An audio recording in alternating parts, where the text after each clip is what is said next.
القصة دي جميلة جدا، القصة دي جميلة واللقب ده جميل. اللي خد اللقب بتاع ذو النور مين؟ الطفيل ابن عمرو الدوسي. يبقى اللي خد لقب ذو النور الطفيل ابن عمرو الدوسي.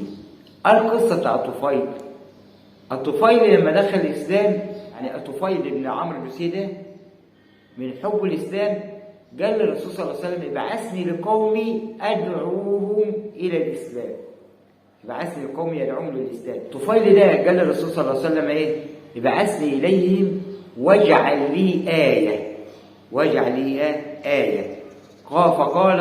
فقال الرسول صلى الله عليه وسلم الله نور له فسطع نور بين عينيه. الرسول دعا له فقال اللهم نور له فسطع النور بين عينيه.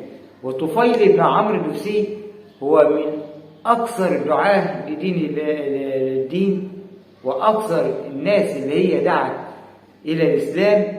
طيب ذو النور ده الدين مين؟ الدين مين من الشلة بتاعتنا؟ ذو النور الدين مين؟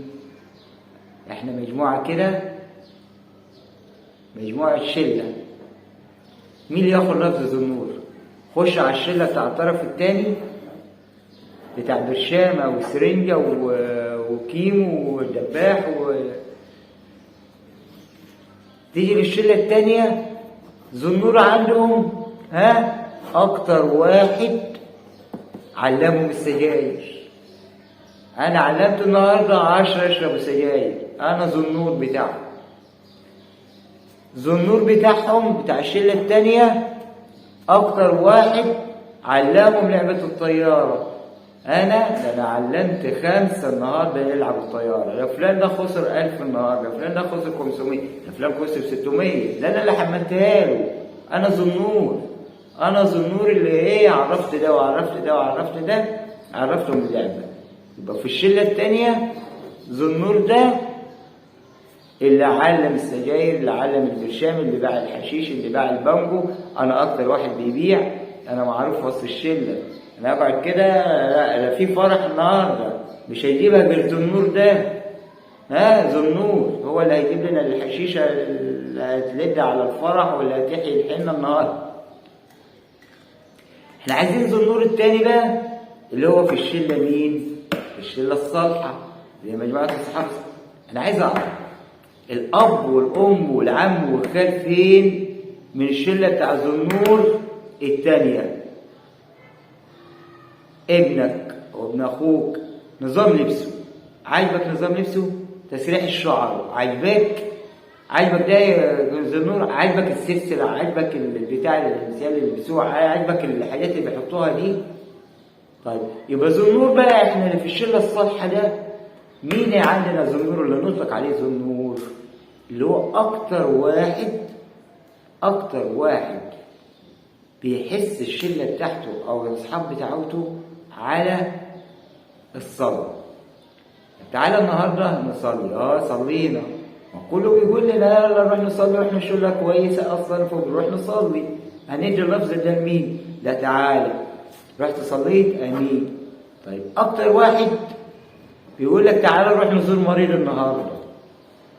يا عم احنا كلنا حلوين لما بنعرف ان واحد مريض، لا احنا كلنا بنميل على بعضنا ونقول تعالى نزور واحد. مش عارفين نسلك ذو النور ده خالص من وسطينا. طيب اكتر واحد بيصوم، تعالى اللي هو بيصوم 3 ايام، 3 كل شهر، 2 وخميس. لا كلنا بنصوم يا عم، مش عارفين نميز، مش عارفين نطلع ذو النور بتاعنا. حد مننا راح عمره حج؟ كلنا الحمد لله. يا عم الشله البايظه دي مش عارفين نميز واحد منهم، كلهم حلوين. ذو النور. طيب اكتر واحد بيصدق؟ كلنا بنصدق. اكتر واحد حافظ قران؟ كلنا الحمد لله حافظين قران. احاديث؟ لا الحمد لله كلنا حافظين احاديث. دخت معايا؟ لا هتلاقي ذو النور. اكتر واحد فيكم انتوا كلكم بتميلوا ليه؟ لا اديله اللفظ ده ذو النور. لو عجبك الموضوع معلش انا كاخصائي اجتماعي انا ما بتعاملش دين، انا ما بخطبش دين، انا بخطب، انا الدين عندي اجتماعي، الدين عندي اجتماعي اخد الحاجه الدينيه واطبقها على الواقع اللي هو واقع المجتمع والحاله اللي فيها المجتمع.